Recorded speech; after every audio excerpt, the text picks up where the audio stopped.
मधु शहर में रहने वाली पढ़ी लिखी मॉडर्न लड़की है। वो और पवन साथ कॉलेज में पढ़ते थे। धीरे धीरे उन दोनों में प्यार हो गया। पर पवन गांव में रहने वाला एक साधारण सा लड़का है। मधु के पिता हमेशा उसे ये बात कहकर ताना देते हैं, तुम वहां गांव में कैसे एडजस्ट करोगी? शादी करके तुम गांव तो चली जाओगी, पर अपनी सारी मॉडर्न सोच और चीजें यहाँ शहर में ही रख कर जाना। ये सुनकर मधु को बहुत गुस्सा आता है। तो क्या हुआ अगर वो लोग गांव के हैं? मैं वहां जाकर उस घर को बिल्कुल शहर की तरह बना दूंगी। शाम होते ही मधु पवन को वीडियो कॉल करती है। अच्छा हुआ तुमने वीडियो कॉल कर लिया। आओ, मैं तुम्हें आज अपनी माँ से मिलाता हूँ। अरे बिट्टू, क्या कर रहा है? ये क्या है? दूर करना इस टुनटुने को। जाने कौन दिख रहा है इसमें तो। अरे माँ, आपकी बहू का वीडियो कॉल है। आप इसमें अपनी बहू से आमने सामने बात कर सकती हैं। नमस्ते माँ जी, कैसी हैं आप? अरे जका, ये बहू ने अपने कानों में क्या लगाया है? जो कैसे झुमके हैं? झुमके नहीं माँ जी, इन्हें ईयरफोन्स कहते हैं। इससे सामने वाले की आवाज और अच्छे से आती है। मैं आपको भी ला कर दूंगी। अरे नहीं नहीं, हमें नहीं ना चाहिए, हमारा कान बिल्कुल ठीक है। हाँ। माँ जी की ये बातें सुनकर मधु को अपने पिता की बातें याद आ जाती है और वो उसी वक्त ये ठान लेती है कि वो अपने ससुराल को एकदम मॉडर्न ससुराल बनाकर रहेगी। कुछ दिन बीत जाते हैं। पवन और मधु की शादी हो चुकी है। आज मधु का अपने ससुराल में पहला दिन है। माँ जी, मैं आपके लिए एक तोहफा लाई हूँ। अरे इतना बड़ा तोहफा? अरे क्या लाई है रे इस बड़े से बक्से में? मधु बॉक्स खोलती है। ये क्या है? ये वैक्यूम क्लीनर है।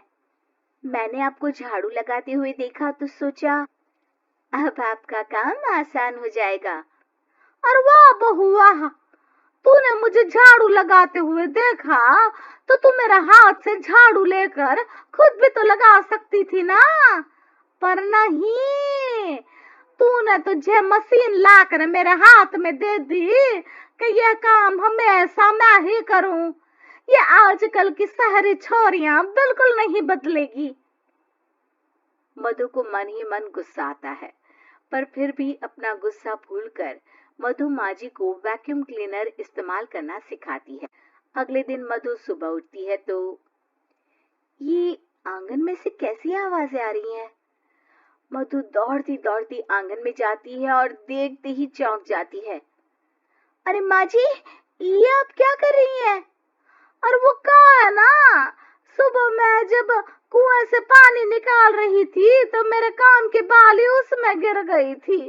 तो ये तेरा वैक्यूम ना सारी चीजें अपनी तरफ खींच लेता है ना, तो मेरी बाली भी तो निकाल ही देगा। उसी की कोशिश कर रही हूँ, पर न जाने क्यों अब ये चालू ही नहीं हो रही तेरी मशीन। अब वो चालू होगी भी नहीं।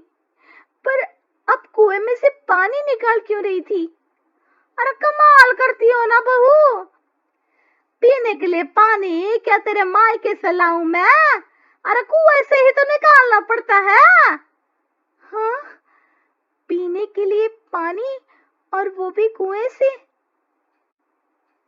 मधु दिमाग लगाती है और थोड़ी ही देर में घर में वाटर प्यूरिफायर लगवा देती है। ये देखिए माँ जी, इसमें बस एक बार पानी भर देंगे तो नल में पानी साफ होकर बाहर आएगा। अरे वाह रे बहू, ये तो बहुत ही बढ़िया चीज है। रात हो जाती है। मधु जैसे ही प्यूरिफायर का नल चालू करती है तो वो अचानक से फट जाता है और सब जगह पानी पानी हो जाता है। अरे ये क्या हुआ? ये क्या हो गया? मैंने तो बस इसमें उबला हुआ पानी डाला था, ये इतनी जल्दी खराब हो गया। अरे ये सारी शहरी चीजें सब ऐसी ही होती है कबूरी। आपने इसमें उबला पानी डाला था। हाँ तो फिर पानी तो तभी साफ होगा ना जब उसे उबालेंगे। ये मशीन का कोई जिन है जो हमने जो बोला वो कर देगी है? मधु को बहुत गुस्सा आता है। इस तरह तो मेरा अपने ससुराल को मॉडर्न बनाने का सपना अधूरा ही रह जाएगा। नहीं, मैं इस तरह से हार नहीं मान सकती। थोड़े ही दिन में मधु पूरे किचन को मॉड्यूलर किचन में बदल देती है। अरे वाह बहुआ, इतनी सारी अलमारियां!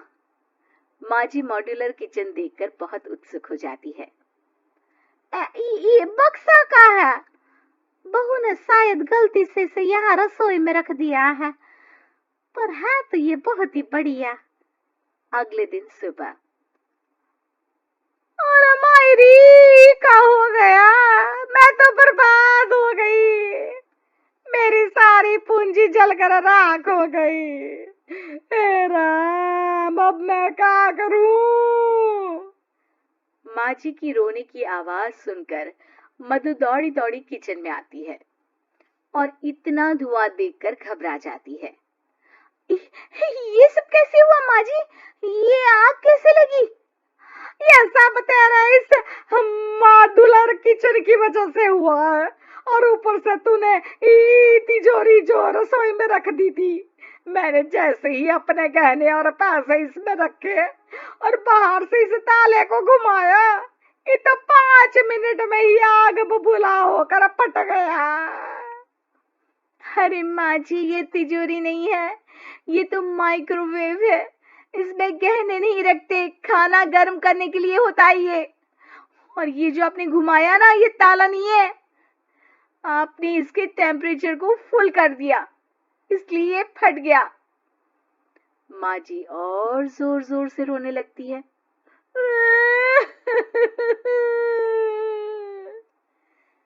मधु सर पीट लेती है और कसम खाती है कि अब ससुराल को मॉडर्न बनाने की कोई कोशिश नहीं करेगी। मुझे माफ कर दीजिए माँ जी, आप जैसी हैं वैसी ही ठीक है। मधु को अपने पिता की कही बात याद आ जाती है और मधु वापस घर और किचन को पहले जैसा ही कर देती है।